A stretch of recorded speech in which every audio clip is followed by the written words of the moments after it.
सबसे recent example जो है वह है द्वारिका नगरी का। बहुत सारे प्रमाण ऐसे मिलते हैं कि द्वारिका पर एलियंस ने हमला किया था, मतलब वो किसी और यूनिवर्स से आए थे। तो ये सारे प्रमाण हिंदू माइथोलॉजी में थे, हैं और आप भी पढ़ सकते हैं। 1940 में यूरोप में एक आविष्कार हुआ जिसका पहली बार अमेरिका ने प्रयोग किया, जिसका नाम था रेडार। सेकेंड वर्ल्ड वॉर में यूज किया। लेकिन मैं कहता हूं उससे 350 साल पहले गोस्वामी तुलसीदास जी जब रामायण लिख रहे थे तो उन्होंने रेडार का उल्लेख किया है। मैंने एक साइंस लिखी थी कि क्यों कृष्ण ने ये कहा कि मैं पेड़ों में पीपल हूं। वो गुलाब भी तो बोल सकते थे, वो अशोक बोल सकते थे, कनेर बोल सकते थे, कुछ भी बोल सकते थे, कमल बोल सकते थे, लेकिन नहीं, वो बोलते मैं पीपल हूं। अब पीपल पे हमारे ऋषि मुनि थे, जो हमारे बुजुर्ग लोग थे, उन्होंने ब्रह्म राक्षस बैठा दिया। अक्टूबर नवंबर में हम गर्मी झेल रहे हैं। क्यों? क्योंकि हमारी जो ओजोन है उसमें छेद होते जा रहे हैं, ब्लैक होल्स उनकी तरफ बढ़ रहा है। कृष्ण 5000 साल पहले कह रहे गीता में, अश्वत्थ सर्वक्षणनम।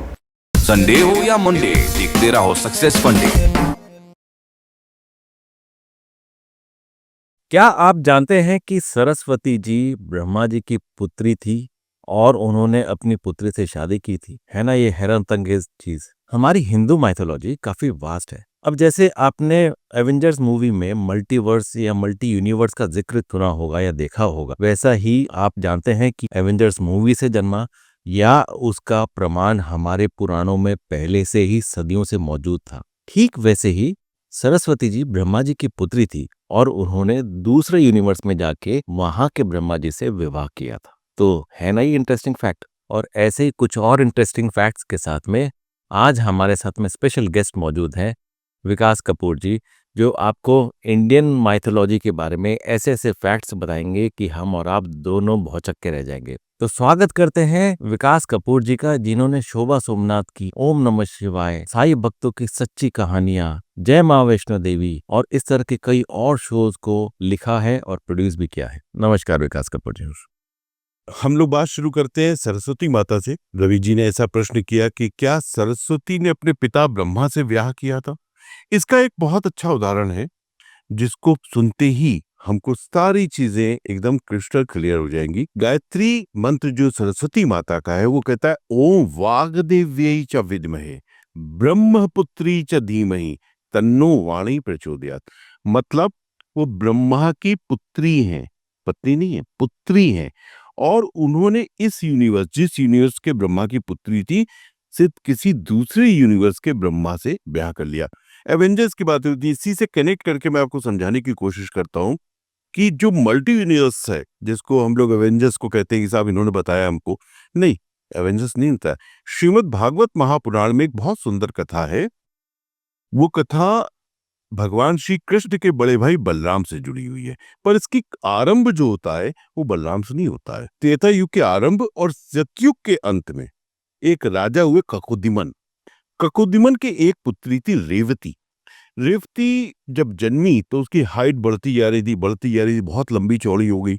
उस काल में उसके लिए कोई योग वर नहीं था, क्योंकि इतनी लंबी लड़की से शादी कौन करेगा, पेड़ जैसी लंबी ताड़का।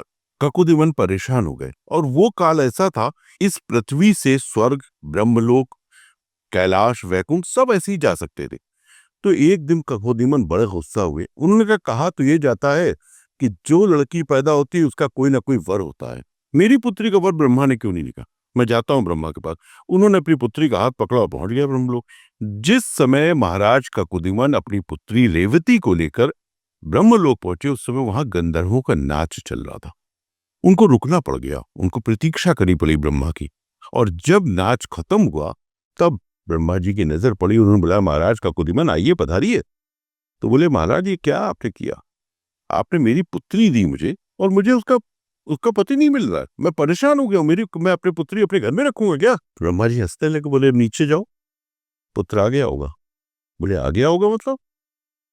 बोले, जितनी देर तुम ब्रह्मलोक में रहे उतनी देर में पृथ्वी पे 8 लाख साल बीत गए हैं। हो, मैथमेटिक्स को समझिए। यहाँ की जो हमारी गणित है, हम लोग 24 घंटे की एक साइकिल मानते हैं एक दिन की, वहां की कुछ और गणित है, वो 1000 साल से चलती है। एक क्षण जो है, ब्रह्मा जी का एक मिनट जिसको हम लोग बोलते हैं, वहां 1000 साल बीत जाते हैं। तो जितनी देर उन्होंने नृत्य देखा, वहां 8 लाख साल बीत चुके। उन्होंने कहा, नीचे जाओ, अब तो वहां द्वापर युग शुरू हो गया है और वहां पे वासुदेव महाराज हैं, उनका बेटा है बलराम। उससे तुम्हारी बेटी का ब्याह होगा और वो तुम्हारे योग्य है, तुम्हारी बेटी के योग्य है। आपके कहने का मतलब वो एक युग से वहीं पे थे ब्रह्मा जी के पास। कितने युग, 8 लाख साल, कई कल्प बीत गए। उतने टाइम में यहाँ पूरी संसार बदल चुका है। जब वो नीचे आए तो सब कुछ बदला था, लेकिन रेवती से बलराम की मुलाकात हुई, विवाह हुआ, बच्चे भी। तो ये हमारे यहाँ ऐसी अनगिनत कथाएं, अगर श्रीमद् भागवत और विष्णु पुराण लेकर बैठ जाए तो शायद हम और कोई बात ही नहीं करेंगे, सिर्फ मल्टीवर्स की बात करते रहेंगे। कितनी ऐसी कथाएं हैं जो हम उस लोक में गए, उधर गए। और एक और कथा, देवर्षि नारद को दक्ष प्रजापति ने एक श्राप दिया था, तुम कहीं पर भी आधी घड़ी से अधिक रुक नहीं सकते। अब आधी घड़ी तो पृथ्वी पर रहे, आधी घड़ी ब्रह्मलोक रहे, फिर उस यूनिवर्स चले गए, फिर यूनिवर्स चले गए। इस तरीके से पूरी दिन में 24, अगर हम घंटे की दिन माने तो 48 बार उनको कहीं ना कहीं ट्रैवलिंग करनी पड़ती थी। तो ये मल्टीवर्स ही थे, वो अलग अलग जगह जाया करते थे, अलग अलग।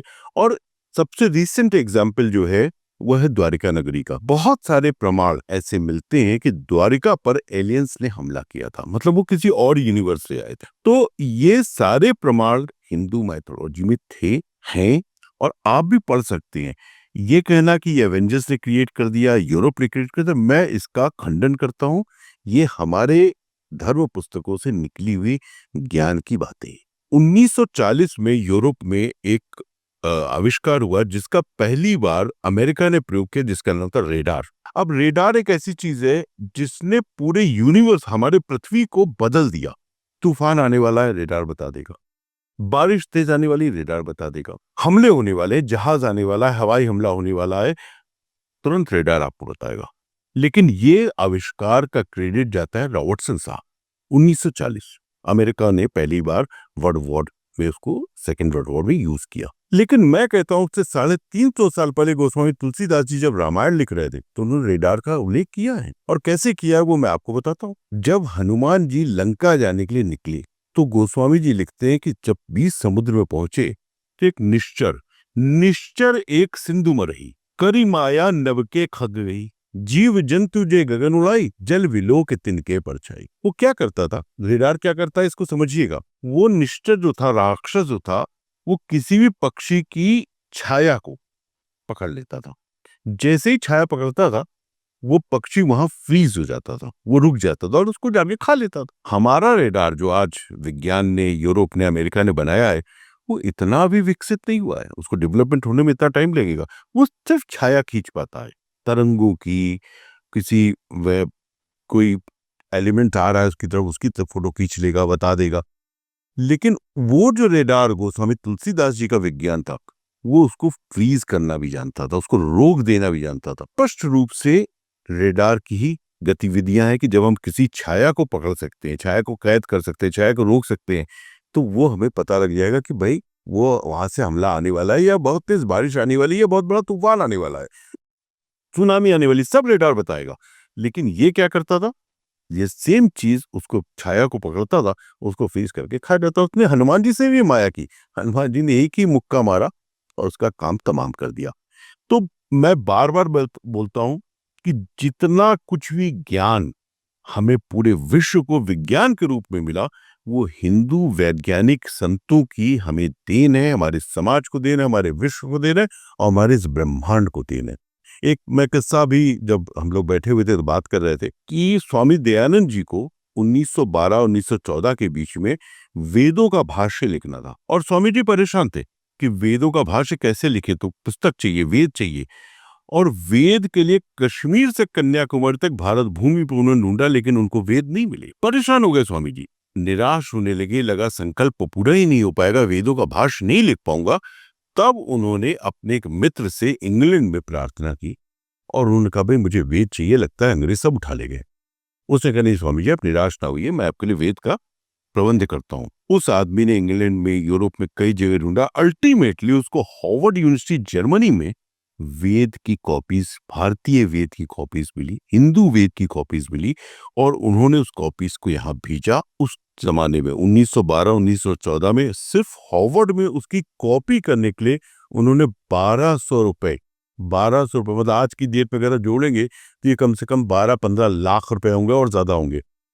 ये पैसे खर्च करके उन्होंने स्वामी जी को वेद भेजे और उसके बाद स्वामी दयानंद ने वेदों का भाष्य लिखा, जो शायद प्रमाणित। हमारे पास वेदों का और कुछ नहीं है, स्वामी दयानंद पहली पुस्तक भाष्य लिखते हैं, वो उपलब्ध है।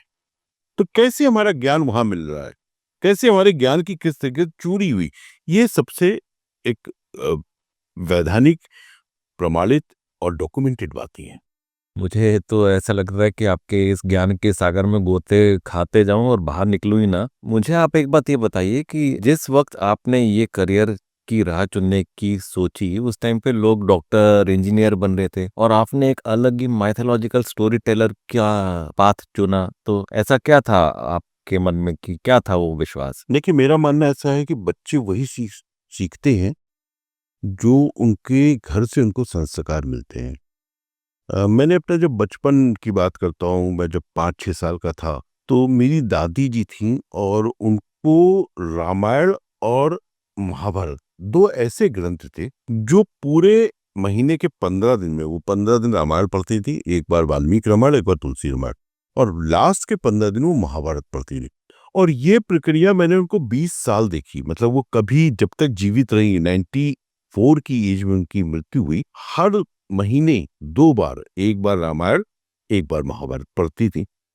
मैंने अपनी दादी के भीतर जो गुरु देखा, जो शिक्षा देखी, शायद आज भी हम लोग चूंकि सक्सेस फंडा पे बात कर रहे हैं, इस बात को, उनकी जो सोच थी या उनका जो स्टाइल था, वो समझना बहुत जरूरी है। मेरी दादी, मुझे ऐसा लगता है कि शायद कोई रामायण और महाभारत का प्रश्न होगा जिसको वो नहीं जानती हो, लेकिन जब मैं उनसे जाके पूछता था कोई प्रश्न कि दादी ऐसा क्यों है, तो कभी उत्तर नहीं देती थी। उनको मालूम है, लेकिन वो उत्तर नहीं देंगी। उत्तर देने के लिए वो मुझे प्रोत्साहित करती थी। वो मुझे बोलती थी कि बेटा, सुंदरकांड खोलो, सुंदरकांड में 10 से लेके 24 तक के श्लोक पढ़ो, तुम्हें प्रश्न का उत्तर मिल जाएगा। अब मैं उसमें छोटा था तो पढ़ता था, मुझे मिलता ही नहीं था। मैं फिर दादी के पास जाता था। दादी, उस समय टॉफी हम लोग को मिलती थी, दादी के पास हमेशा एक बॉक्स में टॉफी रहती थी। तो दादी कहती 2 टॉफी मिलेंगी, ढूंढ खिलाओगी। तो फिर मैं जुटता था टॉफी के लालच में। वो टॉफी 4 हो जाती थी, लेकिन मुझे नहीं मिलता था। दादी 4 का लालच देती थी, 4 टॉफी ढूंढ ले। अच्छा चल, एक काम कर, तुझे 10 से लेके 24 तक बोला था ना, 16 से लेके 20 तक में पढ़ लो, आंसर मिल जाएगा। अब मैं फिर 16 से 20 तक, मतलब बेसिकली वो हमको रिसर्च करवा रही थी, वो उसमें घुसा रही थी हमको। और अल्टीमेटली मैं उस जगह तक पहुंचता था, टूटा फूटा जैसे भी पहुंचा, और दादी को मैं बोलता, दादी ये, तब वो मुझे आंसर देती। मैं आपको एक एग्जाम्पल बताता हूँ दादी का। हनुमान चालीसा हमने बहुत बचपन में याद कर ली थी और कंठस्थ रही, हम लोग दादी को सुनानी पड़ती थी हमको। तो हनुमान चालीसा में एक पंक्ति आती, कपि मुद्रिका मेलि मुखमाही जल दिलांगे अचर नहीं। अब मेरे बच्चा था, बालक मन में एक प्रश्न आया कि स्वामी तो राम थे, राम की दी हुई मुद्रिका अंगूठी हनुमान जी ने मुंह में रख ली। मुंह में रखने वाली चीज तो झूठी हो जाती है। तो मैंने ये प्रश्न अपनी दादी से पूछ लिया। अब दादी ने मुझे कम से कम 15 दिन तो घुमाया, कहते ये पढ़ लो, वो पढ़ लो, वो पढ़ लो, ये पढ़ लो। मुझे नहीं मिला। मैं, टॉफी भी 4 हो गई नहीं, लेकिन नहीं मिल रहा था। लालच टॉफी का भी था, दादी देंगी नहीं फिर बाद में। तो जब निराश हो गया तो दादी के पास आया, दादी मैंने इतना पढ़ा, इतने दिन से कर रही हूँ, मुझे बताओ सुन। तो उन्होंने कहा कि अच्छा, सुंदरकांड का ये श्लोक, एक दोहा बताया कि ये पढ़ो, तुम्हें उत्तर मिल जाएगा। तो मैंने वो दोहा पढ़ा उनके सामने बैठ के। वो दोहा क्या था, सीता जी को जब अंगूठी दे देते हैं भगवान हनुमान जी, तब सीता जी अंगूठी देख के, और एक पंक्ति गोस्वामी जी लिखते हैं, तब देखी मुद्रिका मनोहर, राम नाम अंकित अति सुंदर। मतलब बेसिकली दादी हमको ये समझाना चाहिए, जो हमें नहीं समझ में आ रहा था उस समय, कि उन्होंने अंगूठी मुंह में नहीं रखी थी, उस अंगूठी में राम का नाम लिखा था, राम का नाम मुंह में रख लिया था। और राम का नाम सच में अगर आप मुंह में रख लें, एक समुद्र क्या है, 7 समुद्र आप पार कर जाएंगे। बेसिकली दादी का जो स्टाइलिंग था, हम लोग चूंकि सक्सेस फंडे बात कर रहे हैं, आप कभी आंसर के पीछे मत भागो, आप क्वेश्चन के पीछे भागो।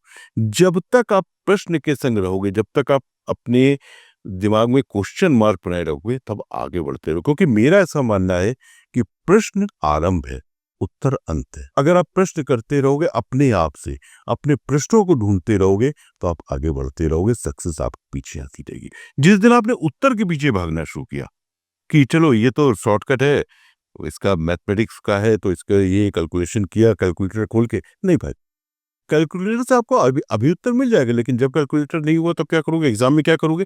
इसलिए उसकी प्रैक्टिस करो, उस सक्सेस को पाने के लिए सीखो उस सूत्र को।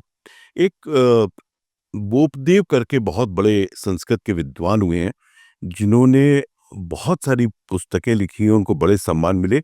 ये हम बात कर रहे हैं 12वीं और 13वीं शताब्दी के बीच की। बोपदेव जी से ज्यादा भोंदू विद्यार्थी संसार में कोई नहीं हुआ था। वो इतने भोंदू थे कि, और उनके पिता बड़े विद्वान थे। उनके गुरु ने हाथ जोड़ दिए कि भाई मैं तुझे नहीं पढ़ा पाऊंगा। तो वो जमाने में गुरुकुल हुआ करते थे, हमारे देश में ऐसे स्कूल्स नहीं शुरू हुए थे। तो बोपदेव बड़े निराश हुए कि मैं पिता का सामना कैसे करूंगा। गुरुदेव ने क्या किया कि पत्र लिखा और उनके पिता को भिजवा दिया कि भाई इसको ले जाओ आके। इनको मालूम पड़ गया कि मेरे पिताजी कल सुबह आने वाले हैं। ये रात में उठे और आश्रम से भाग गए। आश्रम से भाग गए। आश्रम में पहली बार ऐसा हुआ था, गुरुकुल में पहली बार ऐसा हुआ था, कोई बच्चा भाग गया था। बड़े परेशान। अब ये भागते भागते भागते भागते एक ही बात है, पिता का सामना नहीं करूंगा, भले ही मर जाऊं। प्यास लग रही थी, बहुत सुबह हो गई थी, सूरज निकल रहा था। गांव की कुछ औरतें जो थी कुएं के से पानी खींच रही थी, और कुएं का पानी खींच के इनको प्यास लगी थी, जाके बैठ गए और उन्होंने पानी पिलाया। पानी पी के वो औरतें अपने बर्तन लेके चली गई। ये वही कुएं के मुडेर पर बैठे हुए थे। वो 12-14 साल की उम्र थी। ये एक बात देख रहे थे कि कुएं की मुडेरी पत्थर की थी, रस्सी के निशान उस पत्थर की मुंडेरी पे बन गए थे। इनके मन में एक प्रश्न आया कि जब पत्थर पे अभ्यास करते करते निशान आ सकते हैं, तो क्या मेरे दिमाग में सूत्र नहीं आ सकते हैं? ये वहां से लौटे। पिताजी आश्रम में थे। ये पिताजी से नहीं मिले, सीधे गुरु के पास गए। बोले मुझे 1 माह का समय दे दीजिए, मैं सारे सूत्र अगर याद कर लूंगा तो यहाँ रहूंगा, नहीं तो चला जाऊंगा, और पिताजी के साथ जाऊंगा, भाग के नहीं जाऊंगा। गुरु को पता नहीं क्या दिखा कि कुछ आत्मविश्वास जागा है। सबसे इंपॉर्टेंट चीज है आत्मविश्वास, और उन्होंने उसको अपने पास रख लिया। 1 महीने के अंदर उसने पिछले 3 साल का जो भी कोर्स था, सूत्र थे, सब कुछ याद कर डाला। और वो बोपदेव आगे जाकर संस्कृत व्याकरण के शायद मेरे देश के सबसे प्रकांड विद्वान हुए, जिन्होंने बड़ी बड़ी पुस्तकें लिखी, ग्रंथ लिखे। बड़े सम्मान उस तत्कालीन राजाओं ने उनको दिए और उनको संत कहा गया। तो अभ्यास, रिसर्च, शोध एक ऐसी चीजें हैं जो आपको बोपदेव बना सकता है। बहुत बढ़िया। एक सबसे बड़ा टेक अवे आज के इसमें जो अभी तक हमें मिला है विकास जी से, वो ये है कि कभी भी सवाल मन में आए तो उन्हें विकसित करो, सवालों को एनकरेज करो, उन्हें दबाओ मत, क्योंकि जवाब तो हर एक कोई ढूंढता रहता है, लेकिन सवालों को अपने मन में आने दो। सवाल आएंगे तब जाके आपके अंदर एक एक्साइटमेंट होगा अगले टास्क, अगले पड़ाव की ओर बढ़ने का। राइट।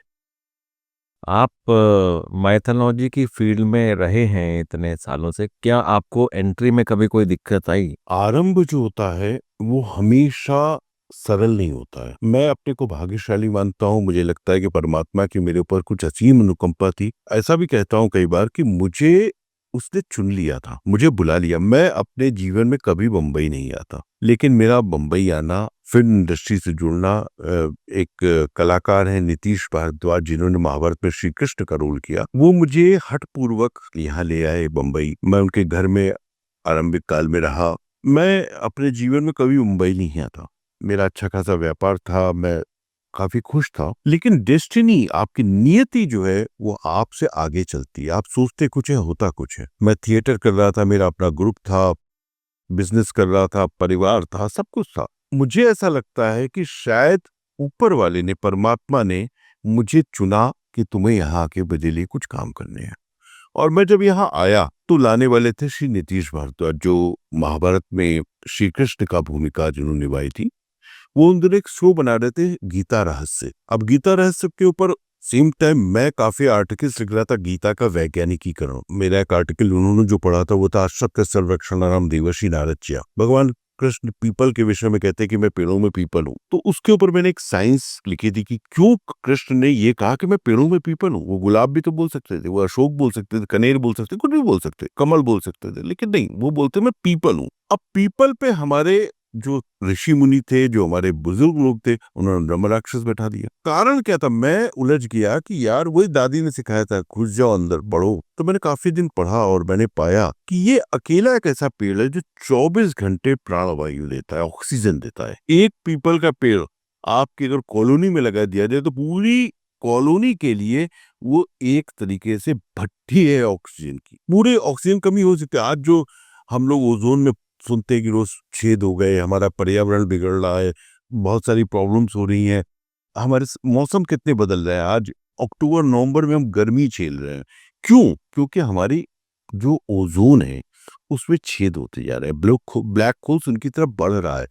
अगर हमने पीपल को लगाया होता तो शायद ही नहीं होता। ये साइंस भी मानती है, हमारा पुराण तो कह ही रहा है कि कृष्ण 5000 साल पहले कह रहे गीता में असत्य सर्वशनम। तो ये आर्टिकल नीतीश भारद्वाज ने पढ़ा हमारा किसी मैगजीन में कहीं पे, और उन्होंने मुझे अप्रोच किया कि ऐसे मैं एक शो बना रहा हूँ विकास जी, आपको लिखने के लिए आना है। तो ठीक है, आने की बात हुई, हम आए उनके घर पे रहे कुछ 15-16 दिन, फिर फिल्म सिटी चले गए और इस तरीके से मेरा सिलसिला शुरू हुआ। तो सच बात यह है कि बम्बई आकर जो बहुत टफ स्ट्रगल बहुत लोग करते हैं वो मुझे नहीं करना पड़ा। लेकिन कुछ समय बाद गीता रस आया, टेलीकास्ट हुआ, उसके बाद 1-2 शो, जी का एक शो आ रहा था नया माँ, उसके लिए चंद्रकांत गौर साहब से मुलाकात हुई, उनका शो मैंने लिखा। कोई ऐसा नहीं था कि रेगुलर मुझे रुकने का यहाँ कोई वजह थी। मैंने एक छोटा सा कर लिया, शादी हो चुकी थी, मेरी बेटा था मेरा, तो मैं वापस चला जाया करता था। ऐसा कोई सिस्टम नहीं बन रहा था कि मैं रेगुलर कहीं पे काम कर पाऊं। इन दिनों एक अचानक मुझे ऐसा लगा, जिस शो पे भी मैं जाता था, मुझे ब्राह्मण ना होने का, अगर मैं ब्राह्मण नहीं हूं तो मैं पुराण नहीं जानता हूँ, ब्राह्मण नहीं हूं तो मैं वो कैसे लिखूंगा जो शास्त्रों में लिखा है। ये शुरुआती दौर में मुझे इसका थोड़ा सा दंश कहिए या विरोध कहिए, एक झेलना पड़ा। लेकिन धीरे धीरे लोगों ने एक्सेप्ट किया और मुझे लगता है कि बहुत सारे मेरे प्रोड्यूसर्स ब्राह्मण ही थे जिन्होंने मुझे, मैं अभी लास्ट जो मैंने शो किया श्रीमद् भागवत महापुराण, उसके प्रोड्यूसर साहब अनिल शर्मा जी, जिन्होंने अभी गदर पिक्चर बनाई, उनके संग मैंने बहुत लंबा काम किया, वो भी ब्राह्मण थे। तो ब्राह्मणों ने ही मुझे सबसे ज्यादा एक्सेप्ट भी किया। लेकिन शुरुआती दौर में मुझे उस माहौल से भी गुजरना पड़ा कि आप कैसे कर पाओगे, आप तो पंजाबी आदमी हो, आप क्या जानो। मेरा ऐसा मानना है कि मनुस्मृति कहती है कि व्यक्ति जन्म से नहीं, व्यक्ति कर्म से ब्राह्मण होता है, और मैं इसको मानता हूं। आपके कर्म अच्छे होंगे आप ब्राह्मण हैं, क्षत्रिय हैं, वैश्य हैं, और कर्म बुरे होंगे तो आप कुछ और है। शूद्र बुरा नहीं होता है। अब मेरे बातचीत से ऐसा लगा होगा आपको, मैं इसको भी क्लियर करता हूँ। मनुस्मृति एक जगह कहती है कि मनुष्य का जो ये क्षेत्र है, ये ब्रह्म क्षेत्र है, ये क्षेत्र जो है क्षत्रिय क्षेत्र है, ये क्षेत्र जो है वैश्य क्षेत्र, और पैर शूद्र है। ये मनुस्मृति के, विष्णु पुराण में भी ऐसा कहते हैं। लेकिन एक बात कभी आपने सोची, ब्राह्मण भी, क्षत्रिय भी, वैश्य भी जब अपने गुरु के, अपने बड़ों के, अपने माता पिता के पैर छूता है तो शूद्र भाग को क्यों छूता है? ये एक प्रश्न है कि छूता शूद्र भाग को, आशीर्वाद शूद्र भाग से लेता है। मतलब कोई एक निश्चित परंपरा नहीं है कि तुम शूद्र जन्मे हो। शूद्र जन्मा कोई नहीं होता है, कर्म शूद्र बनाते हैं, कर्म ब्राह्मण बनाते हैं। किसी ब्राह्मण के घर में पैदा होकर रावण जो कर्म कर रहा था वो शूद्र से भी बुरा था ना। शायद मुझे उसके पीछे कारण ये नजर आता है कि शायद इसके पीछे मानसिकता ये रहती होगी कि जैसे आपने बताया कि पैर शूद्र होते हैं, तो उसमें वो उनको छूते इसके लिए कि आपका जो सबसे निचला भाग है, जो शूद्र का जैसे बोलते हैं निचला वो है, वो भी हमारे लिए पूजनीय है। शायद उस वजह से वो भी एक मानसिकता होती तो उसके लिए एक बड़ा अच्छा उदाहरण है कि गोस्वामी तुलसीदास जी ने जब रामचरितमानस लिखी तो काशी में थे। काशी शैवों का गढ़ था, शिव पूजा करने वाले, और वहां राम विष्णु की एक आराधना का ग्रंथ लिख दिया किसी ने। डॉक्यूमेंटेड किस्सा है, काफी आप लोगों ने भी सुना होगा कि जब काशी विश्वनाथ मंदिर में उन्होंने अपनी पुस्तक की प्रति भेंट की तो वो पुस्तक बहुत सारी पुस्तकों के सबसे नीचे रख दी गई। कहा गया कि देखो वो तुम्हारी पुस्तक रखी है। तो गोस्वामी जी मुस्कुराए। गोस्वामी जी ने कहा उस पुस्तक ने सबका भार उठा रखा है। शूद्र हमारे समाज का भार उठाने वाला, शूद्र सबसे ज्यादा आदरणीय है और उसने पूरे समाज को अपने ऊपर ढो के रखा हुआ है। कोई ब्राह्मण, क्षत्रिय, वैश्य और शूद्र, ये जो 4 वर्ण है, ये जन्म से नहीं है, ये कर्म से है। और मैं मनुस्मृति का आदर करता हूँ, स्वीकार करता हूँ। बहुत अच्छी बात कही आपने। आपका एक यूट्यूब चैनल भी है, साइंस एंड हिंदुइज्म, तो उसको खोलने के पीछे आपकी मंशा क्या, जैसे बाकी दुनिया करती पैसे के हिसाब से, या आप जन जागरण में एक चेतना फैलाना चाहते थे? हाँ देखिए, यूट्यूब चैनल मेरा है एक साइंस इन हिंदुइज्म करके। मैं बहुत सारी वीडियोस कभी बनाया करता था उस पे। उसमें मेरी मंशा से ज्यादा मेरे बेटे की मंशा थी। वो चाहता था कि कोई यूट्यूब पे आप दिन भर इतना जो बोलते रहते हो वो ज्ञान वहाँ जाए। तो शुरुआती दौर में मैंने काफ़ी वीडियोस उनके लिए बनाए, उसके लिए बनाए, और बहुत देखे जाते थे। काफ़ी लोगों के रिएक्शन समझ आते थे, मैं उनके आंसर भी लिखता था। लेकिन जिस फील्ड में मैं हूँ, मेरा काम है टेलीविज़न और फिल्म। टेलीविज़न एक्चुअली समय बहुत मांगता है। मतलब बेसिकली कोई भी एक डेली सोप आदमी में आजकल भी मेरा एक डेली सोप जी टीवी पे चल रहा है। 30 एपिसोड आपको हर महीने लिख कर देने हैं। और मैं शुरू से मतलब मैंने लगभग 7,500 घंटे के प्रोग्राम्स लिखे हैं। मैंने आज तक कभी असिस्टेंट नहीं रखा। उसके पीछे कारण है, मुझे ऐसा लगता है कि प्रोड्यूसर मुझे पैसे देता है, मेरी फीस देता है, और मैं वो काम असिस्टेंट से करा के उसको भेज दूं तो वो मेरी ईमानदारी कहीं ना कहीं गड़बड़ हो जाती है। तो मैं ऐसा काम करता नहीं हूँ। मैं खुद लिखूंगा जितनी मेरी सामर्थ्य है। मैं 10 आदमी बैठा कर नहीं लिखता हूँ। तो वो सारे काम मेरे डिस्टर्ब होने लगे, मेरी स्क्रिप्ट देर से जाने लगी। यूट्यूब पे भी एपिसोड अगर कोई अपलोड करना है तो करना है, उधर भी शूटिंग होनी तो होनी है। तो ओवरऑल मेरे से क्या प्रॉब्लम हो रही थी कि मैं टाइम मैनेजमेंट नहीं कर पा रहा था।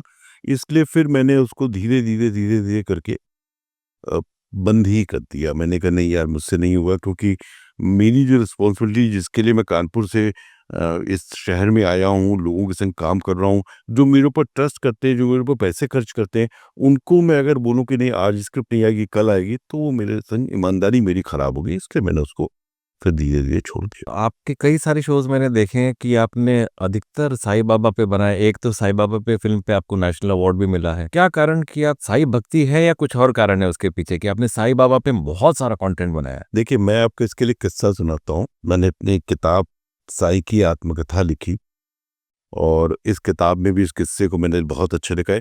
मैं पहले इस किताब के बारे में बता दूं। साईं की आत्मकथा ये बाबा के उन वर्षों की कथा है जब वो शिरडी में थे 12 साल की उम्र में, और अचानक गायब हो गए, और अगले 12 साल वो कहीं गायब रहे। जब 24 साल के हो गए तो शिरडी वापस लौट गए। तो 12 साल कहाँ थे? मतलब इस किताब का बेसिक लाइन है साईं के साईं बनने से पहले। ये कैसे हुआ, इसकी एक बड़ी दिलचस्प सी कहानी मेरे जीवन में घटी। क्योंकि मैं बहुत धार्मिक व्यक्ति हूँ, उत्तर प्रदेश से हूँ, तो मैंने बचपन से रामकृष्ण शिव की पूजा की। शिव जी मेरे आराध्य हैं। मैंने साईं बाबा का नाम नहीं सुना था। मैं बम्बई आ गया, गाड़ी अच्छी चल रही थी, काम अच्छे चल रहे थे, ओम नमः शिवाय मैं लिख रहा था, और उसमें एक एक्ट्रेस थी किशोरी शाहने, बड़ी नामी एक्ट्रेस है, मराठी की, बड़ा नाम है उनका, और है भी बहुत अच्छी। तो किशोरी जी एक दिन मेरे पास आई, बोली मेरे हस्बैंड आपसे मिलना चाहते हैं और वो एक फिल्म बना रहे हैं। तो मैंने कहा ठीक है भाभी, कल मिलेंगे। समय तय हो गया, एड्रेस मिल गया। सुबह 12 बजे या 11 बजे का समय था। मैं उनके ऑफिस पहुंच गया। उनके हस्बैंड से दीपक बलराज विच, जिन्होंने माधुरी दीक्षित को भी पहला ब्रेक दिया, तो 17-18 बड़ी बड़ी फिल्में उन्होंने डेट की हैं। तो दीपक जी से मिला, बड़ी अच्छी से मुलाकात हुई। दीपक साहब थे, वो सेंटर एक चेयर पे बैठे थे टेबल के पीछे। उनके बगल में किशोरी बैठी थी, और एक और सज्जन बैठे थे जिनसे मेरा परिचय नहीं कराया गया। वो बैठे हुए थे, अपने कुछ काम में लगे थे, कुछ देख रहे थे, और मैं सामने बैठा था। बातचीत होती रही। दीपक ने मुझे कहा विकास जी मैं एक फिल्म बना रहा हूँ और फिल्म आपको लिखनी। मैंने ओम नमः शिवाय देखा, मैं मुरीद हो गया हूँ आपका। आप जिस तरीके से लिखते हो, जिस तरीके से डिस्क्राइब करते हो चीजों को, बहुत सरलता से समझ में आ जाती है। तो मैंने कहा मैं जरूर लिखूँ। तो मैंने कहा सब्जेक्ट क्या है? तो बोले साईं बाबा।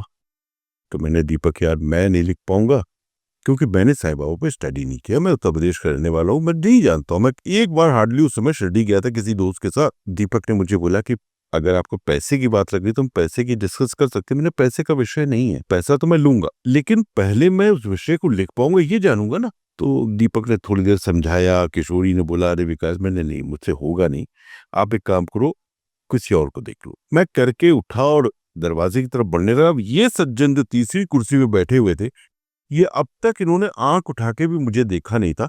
अचानक, मतलब मैं वापस जा रहा हूँ, किशोरी मुझे विश ऑफ करने जा रही है, विकास, इनकी ये लैंग्वेज थी, ये टोन था, इस वॉल्यूम में, ये फिल्म तुम लिखोगे। मतलब एक राइटर के संग, मैंने इंडस्ट्री में आए हुए मुझे कुछ साल हो गए थे, मैंने कभी नहीं देखा कि कोई ऐसे इस लैंग्वेज में, इस टोन में बात करे, उंगली उंगली दिखा के ये फिल्म तुम लिखोगे। मैं थोड़ा सा अपसेट हो गया। मैंने कहा क्या? तब तक किशोरी मेरे कंधे बातें कर रहे, कुछ नहीं, वो ऐसे ही बोल रहे। मैं आ गया घर। मैंने उनका परिचय पूछना भी नहीं चाहा। मैंने ऐसे आदमी से क्या बात करनी जिसको बात करने का ढंग नहीं है। मैं गाड़ी बैठा, घर आया, घर आके थोड़ा अपसेट था। मैंने वाइफ को बोला कैसी सी बात है यार, बहुत ही बेकार सा आदमी आज एक मिला मुझे।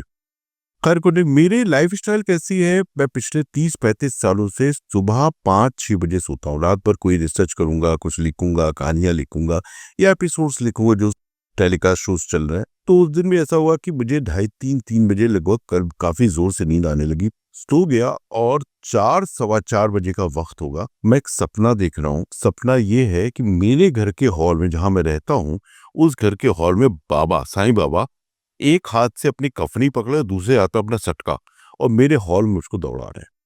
आपको दौड़ा रहे दौड़ा रहे हैं, ऐसा लगे मुझे मारेंगे और मैं भाग रहा हूँ इधर से उधर, इधर से उधर, इधर से उधर भाग रहा हूँ और बहुत डरा हुआ हूँ कि क्यों मार रहे हो, क्यों मार रहे हो। अल्टीमेटली मैं मेरा सोफा पे गिरता हूँ और ऐसा लगता है बाबा ने डंडा मारा और मेरे मुंह से चीख निकलती, बाबा। जैसे ही बाबा की चीख निकली, मेरी पत्नी की नींद खुली, मेरी नींद नहीं खुली। उसने मुझे हिला के देखा, पूरा शरीर मेरा पसीने से तरबतर। क्या हो गया, क्या क्या क्यों चिल्ला रहे हो इतना? मैंने क्या चिल्लाया? मैंने कि बाबा। मैंने कहा हाँ, बाबा मुझे मार रहे थे डंडे से। अब देखिए, उस वक्त ठीक 4:12 हुए थे। मैं स्वप्न विज्ञान को जानता हूं, मैंने बहुत पढ़ा है स्वप्न विज्ञान, कई पुराणों में इस विषय को मैंने जाना है। 4:12 मतलब ब्रह्म मुहूर्त, और ब्रह्म मुहूर्त में मैं सपना देख रहा हूं जिसकी मुझे कोई भी याद नहीं। मेरी पत्नी पूछ रही, तुम बाबा बोल रहे थे? तो मैं बोलो हाँ, वो जो डंडा मार रहे थे। तो उसका पहला आंसर, वो बहुत ज्यादा सीरियसली उसको नोट करने वाला था। उसने कहा जब उनकी फिल्म में लिखोगी तो डंडा ही मारेंगे। ये आपकी वाइफ ने बोला? मेरी वाइफ, जबकि वो भी कानपुर की है, उसको भी साईं बाबा से कोई रिलेशन नहीं था, और उसको मैंने सिर्फ दिन में घटना बताई थी कि ऐसे ऐसे आज घटना हुई। मैं हिल गया जब उसने ये बोला, और मैं बिल्कुल नॉर्मल होकर बैठ गया। मैंने जाके पानी पिया, थोड़ा सा पानी पी के मैं 2 मिनट अपने घर में बालकनी में आके खड़ा रहा, हवा मिली थोड़ी ताजी, और मैंने फोन उठाया और उस वक्त सब 4:30 बजा था। मैंने दीपक गुलराज को फोन लगाया। ये दीपक से कभी भी आप अगर पॉडकास्ट या कभी इंटरव्यू करें तो पूछिए, 4:30 मैंने दीपक जी को फोन लगाया, दीपक जी मैं मिलना चाहता हूँ। और वो नींद में थे। उन्होंने कहा विकास जी सुबह मिलते हैं? मैंने कहा, कितने बजे सुबह ऑफिस आते हो? बोले 10:30 आ जाता हूँ। सर मैं कभी उठता ही नहीं हूँ 10:30। मैं उस दिन सोया ही नहीं। मैं 10 उनके ऑफिस के बाहर जाके खड़ा हो गया कि जब वो आएंगे तब मैं मिलूंगा। जब वो आए तो मैंने कहा मुझे आपसे नहीं मिलना है, मुझे वो जो आदमी बैठे थे उनसे बात करनी है, क्योंकि उन्होंने कल जो बोला था वो उन्होंने नहीं बोला, तो मुझे मिलवाओ। तो उन्होंने फोन किया, बोले आधे घंटे में आ जाऊंगा। वो आधे घंटे, वो शायद सन एंड सेन में रुके हुए थे, दिल्ली से आए हुए शख्स थे।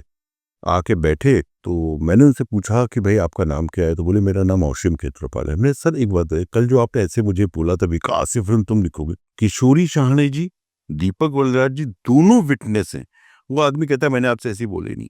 वो आज तक ये नहीं कहते कि मैंने बोला। मतलब उस वक्त बाबा उनके भीतर प्रवेश कर गए, उन्होंने उनसे बुलवाया कि तुम ये फिल्म लिखोगे, और मैं लड़ रहा था, मैं समझ नहीं पा रहा था कि, और बाबा मुझे डंडा लेके दौड़े। अब देखिए पिक्चर रिलीज हुई, सक्सेस हुई, सफलता मिली, मुझे बहुत अच्छी तारीफें मिली।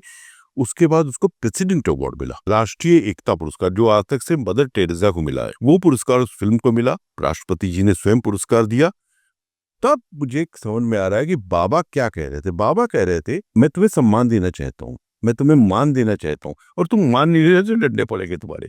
तो वहां से बाबा से एक मेरा रिलेशनशिप शुरू हुई, और मैंने ऐसा माना कि शिव नाम ही अलग अलग हो सकते हैं, शक्ति तो सभी एक है। तो मैंने बाबा को शिव रूप में ही देखा, बाबा को शिव रूप में ही पूजा, और बाबा से एक मेरा अलग सा तारतम्य प्रेम भाव जुड़ गया। तो फिर बाबा की फिल्म लिख चुके थे, फिर बहुत सारे सीरियल्स, 3-4 सीरियल्स मैंने बाबा के ऊपर लिखे और प्रोड्यूस भी किए। और फिर बाबा के ऊपर कुछ पुस्तकें लिखनी शुरू की, जैसे अभी मैंने आपको दिखाई साई की आत्मकथा, एक ये किताब बाबा के ऊपर लिखी बच्चों के लिए, साई की कॉमिक बुक। साई की आत्मकथा का सेकंड पार्ट भी बहुत जल्दी कंप्लीट हो गया, वो भी प्रिंट हो रहा है। मैं जो लिखना चाहता हूँ वो चीज़ें जो अभी तक नहीं लिखी गई हूँ, जैसे इन दिनों मैं एक, मेरी किताब अगले महीने प्रिंट हो रही है, और उत्तर प्रदेश की यशस्वी मुख्यमंत्री योगी आदित्यनाथ जी इसका विमोचन करने वाले हैं। वो पुस्तक है ये कैकेयी। कैकेयी, और अभी इसके विषय में बहुत ज्यादा बात नहीं करेंगे क्योंकि अभी पब्लिश नहीं हुई है। बस इसकी एक टैगलाइन जो जिसने मुझे कम से कम 20 साल परेशान किया, उसकी टैगलाइन ये थी, वनवास केवल 14 वर्ष क्यों। देखिए, मैं इस किताब का पूरा जो निचोड़ है वो ये है कि कैकेयी के पास दशरथ महाराज के दिए हुए 2 वरदानों का अधिकार था, सामर्थ्य थी, और वो ये जानती थी कि ये जो रघुकुल वाले एक बार वचन दे देंगे तो पीछे नहीं हटेंगे। तो फिर उसने वरदान मांगते समय सिर्फ 14 वर्ष क्यों मांगे? वो तो पूरे जीवन के लिए राम को वनवासी बना सकती थी, पूरे जीवन के लिए भरत को राजा बना सकती थी, लेकिन नहीं, वो कहती सिर्फ 14 वर्ष। 14 वर्ष के बाद राम लौट आएंगे, और उसको मालूम है राम लौटेंगे तो राम राजा बनेंगे। तो ये 14 वर्ष की गणित क्या थी? इस गणित ने मुझे 20-21 साल उलझा के रखा, और उसका आंसर ढूंढने में मैंने इतनी, वो दादी ने जो संस्कार दिए थे, ढूंढो ढूंढो ढूंढो, ढूंढते ढूंढते ढूंढते ढूंढते ये 550 पेज की पुस्तक अब प्रकाशित हो रही है। और मुझे लगता है कि मैंने अपने जीवन में जो सीखा, जो पढ़ा, जो जाना, वो सब कुछ इस पे डाल दिया। मेरे पास अब कुछ नहीं है। मैं आप लोग अब मुझे देंगे पढ़ने के बाद तो शायद कुछ संग्रह कर पाऊंगा। बहुत बढ़िया बात, बहुत बढ़िया। आपका ये किस्सा सुन के तो हमारे भी रोंगटे खड़े हो गए, साईं बाबा वाला। इससे थोड़ा सा ऐसा लगता है कि वाकई में भगवान है इस धरती पे। क्या आपको ऐसी कोई और अनुभूति हुई है जिससे आपको ऐसा एहसास हुआ हो? क्योंकि आपकी क्लोजनेस काफी है भगवान के ऊपर, आपने दुनिया भर के रिसर्च की है, दुनिया भर के शोज बनाए हैं आपने, अलग अलग भगवान के ऊपर अलग अलग शोज बनाए हैं। क्या कभी कोई ऐसा एक्सपीरियंस हुआ है लाइफ में आपको जहाँ पे आपको लगा हो कि नहीं भगवान वाकई में है, आपके साथ में ऐसा कुछ स्पेशल कुछ हादसा या घटना ऐसी जो आपको याद रह गई हो कि ये भगवान है भाई? सर देखिए, मैं ऐसी घटनाएं बताना शुरू करूँ तो सर सुबह से शाम हो जाएगी। मतलब इतनी घटनाएं हैं और मैंने बहुत बार ऐसा अनुभव किया कि वो शक्तियां मेरे साथ हैं। मैं एक छोटी सी घटना बताता हूँ। हिमाचल प्रदेश में एक मंदिर है चामुंडा जी। तो मेरा उस मंदिर में बचपन से बहुत, दादी का भी था, मम्मी का भी था, बहुत ज्यादा जाना आना था, बहुत हम लोग जाया करते थे। अगर हम में से कोई लोग चामुंडा जी गए हों तो ऊपर तो चामुंडा का दरबार है, उसके पीछे अगर आएंगे तो आप सीढ़ियां नीचे उतरती हैं और एक शिव जी का मंदिर है। उस मंदिर की सीढ़ियां उतरना सच में एक कठिन परीक्षा है, क्योंकि वट वृक्ष की लताओं को पकड़ के उतरना पड़ता है, बहुत कठिन है। मैं जब भी जाता था, दादी मना भी करती थी, मैं वहां जाता था। तो एक बार ऐसा मेरे संग हुआ जीवन में कि मैं उस मंदिर में, दादी थी ऊपर और मैं नीचे उतर गया। नीचे गया तो एक महाराज जी बैठे हुए थे, करीब 70-75 साल की उम्र रही होगी, काफी लेकिन स्वस्थ दिख रहे थे। बाबा की शिवलिंग है, बड़ा खूबसूरत, बहुत सुंदर, मेरे मन में हमेशा बसा रहता है। महाराज जी उसी के सामने ध्यान मग्न बैठे थे और मैं गया, 4 बेलपत्र लेके आया था, ऊपर से बेलपत्र चढ़ाया, थोड़ा सा जल चढ़ाया, बाबा को प्रणाम किया। मुझे अच्छा लगता था वहां जाना। ये 17-18-19 साल की उम्र रही होगी मेरी उस समय। और मैं अपना दर्शन करके फिर वही बेल पकड़ के, लता पकड़ के चढ़ के ऊपर आ गया। उस मंदिर के जो ट्रस्टी या पुजारी जी थे वो थे मिस्त्री पवन पांडे जी। तो पवन जी को मैंने नमस्कार किया, आशीर्वाद लिया उनका।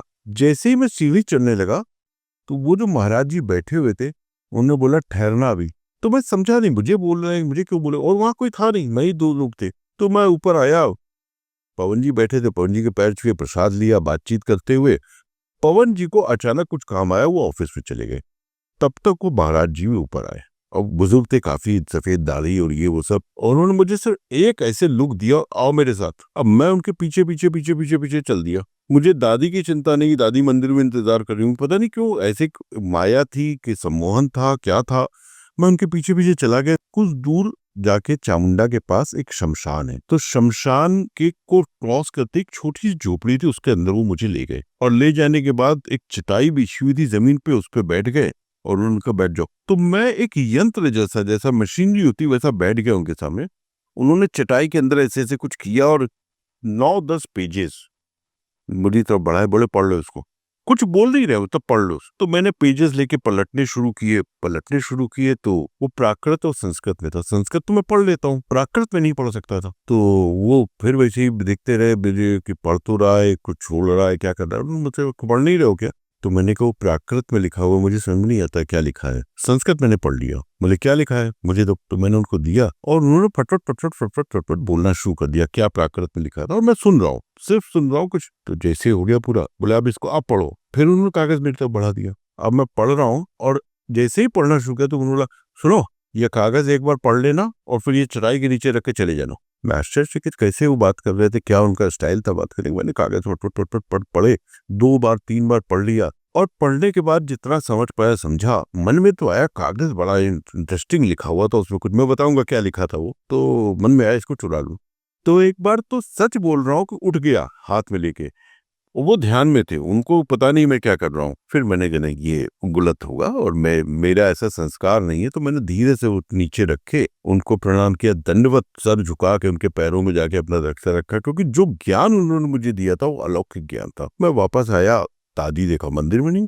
मैं परेशान हो गया। मैं पवन जी के पास, दादी आई थी इधर, बोली नहीं। पवन जी से हमने कहा पवन जी बाबा नीचे बैठे थे, वो मुझे ले गए थे, इसी से पढ़वाया। बोले नहीं कोई बाबा नीचे नहीं बैठे थे। अरे मैं क्या बात कर रहा हूँ, मैं उनके पीछे पीछे तो क्या शमशान के आगे तक। बोले क्या बात कर रहे हो, यहाँ तो कोई बाबा थी नहीं, आप तो कोई नीचे उतरा ही नहीं हुए, तो तब तुम जब आए थे तुम बैठे थे, कोई नीचे नहीं उतरा। अब वो मुझसे डिबेट कर रहे हैं कि कोई नीचे नहीं उतरा और मैं उनको कह रहा हूँ चलो शमशान तक। वो मुझे उस कुटिया तक, जो कुटिया में हम बैठे थे वहां तक लेके गया। कुटिया खाली, कोई चटाई नहीं। अब वो बताता हूँ मैं क्या पढ़ा मैंने। वो 8-9 पेजेस जो थे, जो प्राकृत और संस्कृत भाषा में थे, वो कुंडली का विज्ञान थे।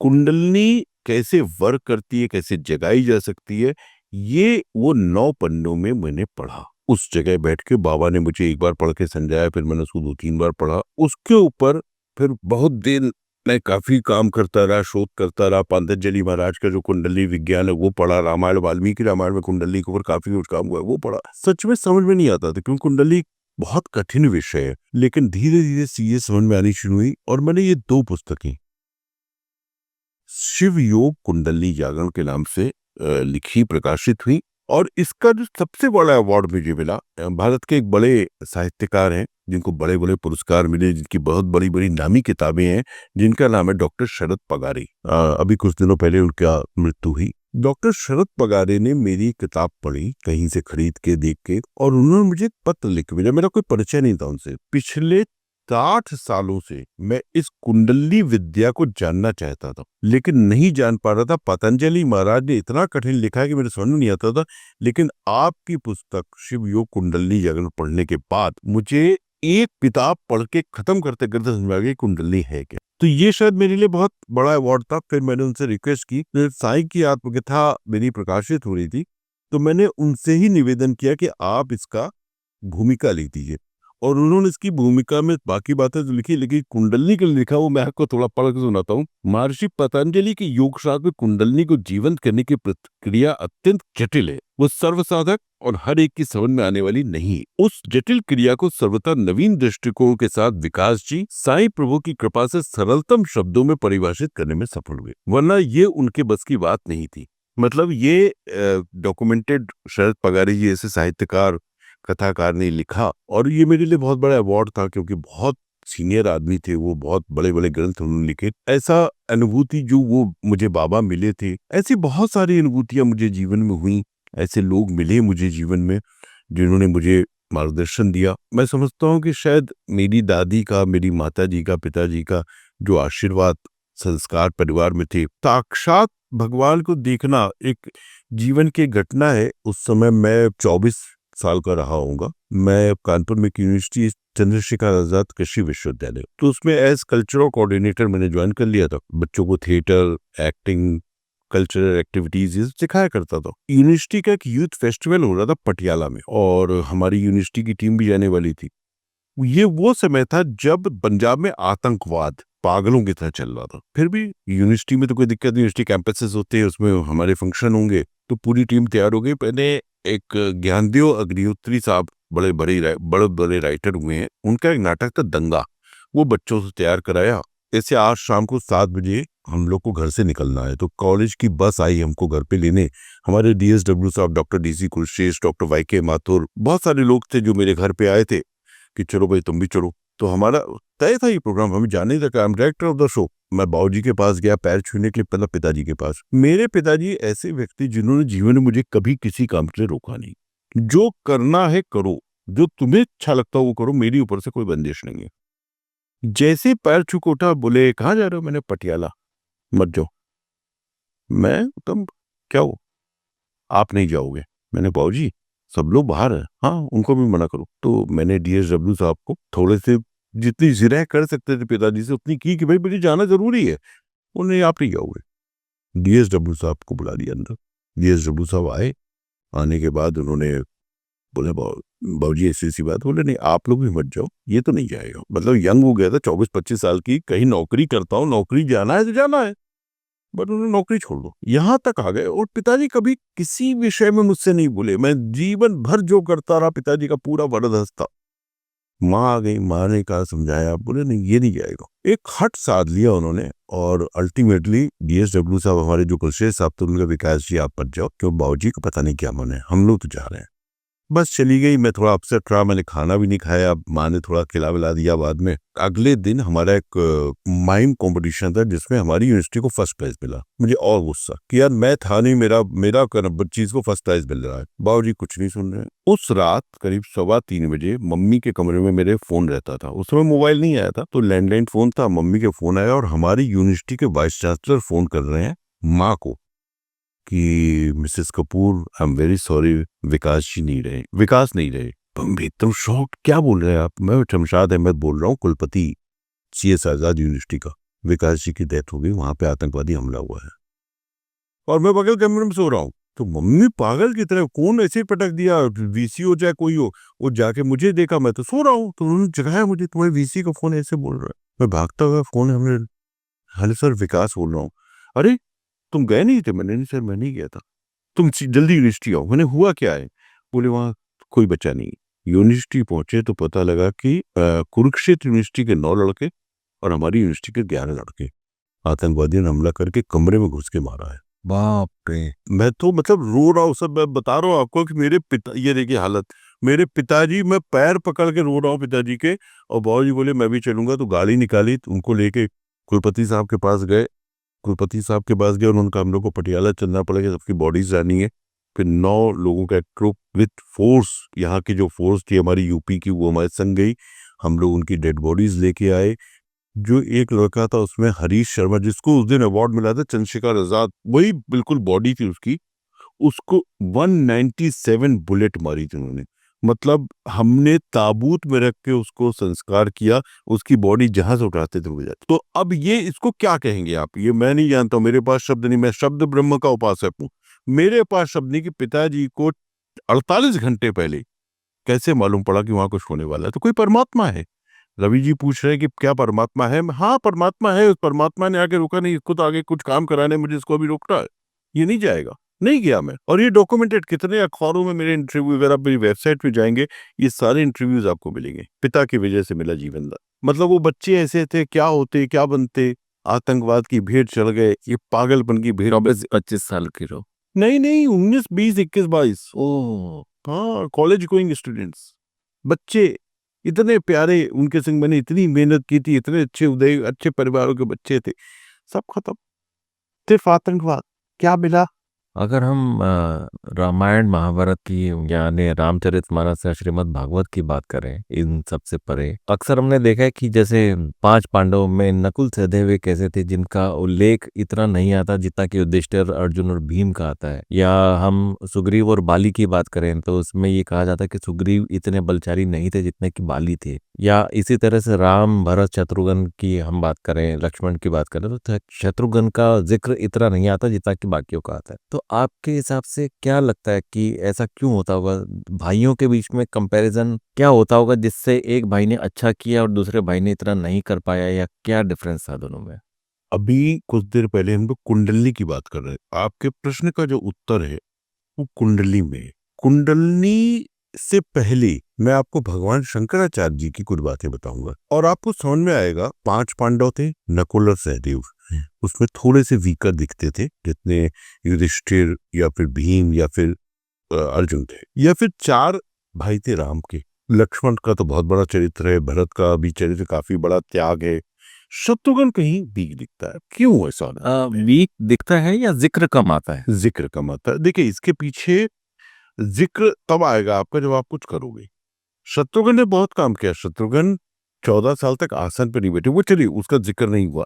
बहुत बार हमारे परिवारों में भी ऐसा होता है कि एक भाई बहुत बड़ी चीज बन जाता है और दूसरा भाई उतनी बड़ी चीज नहीं बन पाता है। क्यों ऐसा होता है, क्या कारण है इसके पीछे? तो सरलता पूर्वक समझने के लिए इसके कारण क्या है कि भगवान शंकराचार्य ये लिखते हैं कि जब किसी व्यक्ति की मृत्यु होती है तो मृत्यु के बाद आत्मा उस शरीर के संग, अपने शरीर के साथ 2 घंटे तक रहती है। अब वो 2 घंटे में करती क्या है? तो आपने कई बार ऐसे अपने आड़ोस पड़ोस, परिवार, बंधुजनों के देखे होंगे शव रखे हुए हैं। हम लोग हमेशा क्या करते हैं, दाहिनी तरफ एक दीपक जलाते हैं और बाईं तरफ हम बैठने को कहते हैं। दाईं तरफ कोई बैठता नहीं है, क्योंकि हमारे पंडित जानते थे कि दाईं तरफ जो है वो आत्मा आके बैठती है। और वो आत्मा करती क्या है, वो इस बाएं कान से लेकर इस दाएं कान के बीच में पीछे की तरफ एक चिप, एक स्मृति चिप है, स्मृति बिंब है इसको कहते हैं। शंकराचार्य जी ने स्मृति बिंब कहा है। आजकल बच्चे आपकी भाषा में कहे तो कंप्यूटर चिप। वो स्मृति बिंब जो है उसमें आपके हजारों जन्मों का लेखा जोखा है, कब क्या थे, कब क्या बने। जैसे ही आत्मा के हाथ में वो स्मृति बिंब आता है वो फिर निकल जाती है। और कहाँ जाती है? कोई यमलोक नहीं है, कोई स्वर्गलोक नहीं है, कोई स्वर्ग नहीं, नर्क नहीं, कुछ नहीं है। एक शून्य प्रदेश जहाँ पे आत्मा का स्थान है, जो उसका रियल घर है। ये हम लोग यहाँ पे अतिथि है, मेहमान है। इस लोक में जो माए हमारी आत्मा आई है, हम यहाँ मेहमान होके आए हैं, हम अतिथि होके आए हैं, हम चले जाएंगे। वो रियल घर है। उस रियल घर में जाके आत्मा अपनी स्मृति में को खोलती है और वो पीछे बहुत नहीं जाती है। वो ये जन्म जो भी जी के गई है, इसको विश्लेषण करती है खुद बैठ के। ये शंकराचार्य जी कह रहे हैं, मेरा कोई इसमें नहीं है, मैं शंकराचार्य जी की बातें आपको सुना रहा हूँ। अब आत्मा पढ़ती है कि यहाँ पे मैंने ये अच्छे काम किए थे, ये अच्छे काम किए थे, ये अच्छे काम किए थे, मतलब बैलेंसिंग हमारी अच्छी थी। तो अगला जन्म आत्मा खुद डिसाइड करती है कि मैं तो बड़े सुखी परिवार में लूंगा, अच्छे कर्म करने के लिए और आगे बढ़ूं। लेकिन यहीं पे सेम टाइम आत्मा अगर ये पढ़ लेती कि मैंने बहुत बुरे काम किए थे, आत्मा ये देख रही थी कि मैंने बहुत घटिया काम किए थे, मैंने लोगों से बेईमानी की थी, लोगों के हाय वसूली थी, गंदे काम किए थे, मारा था, पीटा, जो भी किया, वॉटेवर गंदे काम किया, आप अपने आप डेफिनेशन निकाल लीजिए, तो आत्मा अपने आप को कष्ट देगी। वो उतना ही कठिन जीवन अपने लिए चुनेगी जो उसने किए थे कर। देखिए, मैं कहता हूं, कृष्ण कहते हैं अहम ब्रह्मास्मि, मैं ही ब्रह्म हूं, मेरा कोई ब्रह्म ऊपर नहीं है। तो मैं ही तय करूंगा कि मैं अगला जन्म कहाँ लूंगा। मुझे अपाहिज बन के जन्म लेना है, मुझे रोगी बन के जन्म लेना है, मुझे मुकेश अंबानी घर में जन्म लेना है, मुझे कहाँ जन्म लेना है, ये मैं डिसाइड करूँ, मेरे कर्म डिसाइड करेंगे। तो ये जो कर्मों की खेल है, कर्मों का जो संग्रह है, ये युगों युगों से आत्मा करती आ रही है। और जब हम युगों को कैलकुलेट करते हैं तो हम पाते हैं कि हमारे पास वैसे कर्म नहीं जो भरत के पास है, हमारे पास वैसे कर्म नहीं जो अर्जुन के पास है, हमारे पास वैसे कर्म नहीं जो लक्ष्मण के पास है। तो हम थोड़े से पीकर दिखते हैं। तो ये, और दूसरी यहाँ पे एक और बहुत इंपॉर्टेंट बात है, जितनी भी आत्माएं इस संसार में हैं, हम हैं, आप हैं, हर आत्मा के सामने एक ऑप्शन है, वो अपने आप को अपग्रेड करे। और अपग्रेडेशन क्या है? अब स्वामी रामकृष्ण परमहंस, स्वामी दयानंद जी, स्वामी विवेकानंद जी, इन लोगों ने अपने आप को अपग्रेड किया। अपग्रेड करने करते करते करते करते पिछले कई जन्मों से करते चले आ रहे लोग, करते करते करते एक दिन ऐसा आएगा जब स्वामी विवेकानंद इस आवागमन से, जन्म मृत्यु से मुक्ति पा जाएंगे और कई भगवान के चरणों में बैठ के अपने अच्छे अच्छे भजन प्रवचन सुना रहे हैं। ये अपग्रेडेशन है जो अगर आप में से कोई पढ़ने में इंटरेस्टेड हो तो आप लोग केनो और कठोपनिषद पढ़ें।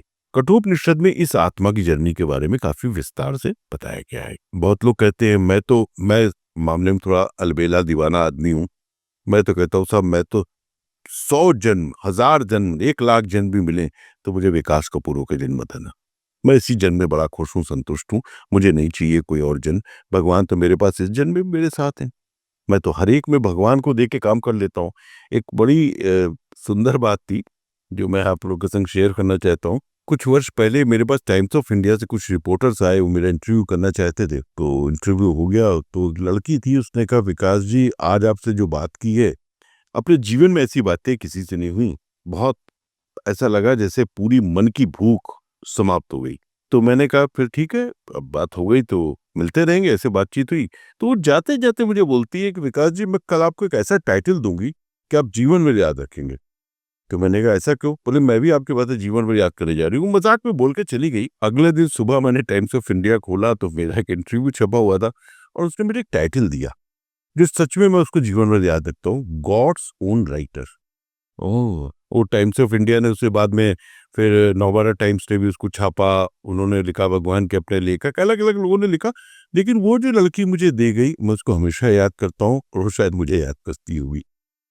स्त्री और पुरुष में तो कोई भेद नहीं है, वो भेद तो हमारी समाज ने, हमारी सोसाइटी ने बना दिया। स्त्री को थोड़ा सा नीचे समझा गया और पुरुष को थोड़ा श्रेष्ठ समझा गया। हमारी जो धर्म है, हिंदू धर्म, जितनी प्रशंसा की जाए, देखिए कितने ही पुराण ऐसे मिलेंगे जहाँ ये कहा जाता है कि भगवान शिव भी शक्ति की आराधना करते। भगवान शंकराचार्य महाराज लिखते हैं कि शक्ति को हटा दो तो शिव शव बन जाता है। अर्जुन की एक प्रतिज्ञा थी कि कोई मुझे कायर बोल देगा तो मैं सूर्यास्त से पहले उसको मार दूंगा। अर्जुन नहीं रहेगा, ये युधिष्ठिर नहीं रहेंगे तो नेतृत्व कौन करेगा? और ये भी निश्चित है कि युधिष्ठिर को मारने के बाद अर्जुन जो है जीवित नहीं रहेंगे। बड़े भाई का वो तो आत्महत्या करेगा। जैसे तीर की प्रत्यंचा अर्जुन ने खींची भाई को मारने के लिए, तब भगवान ने कहा, ठहरो अर्जुन,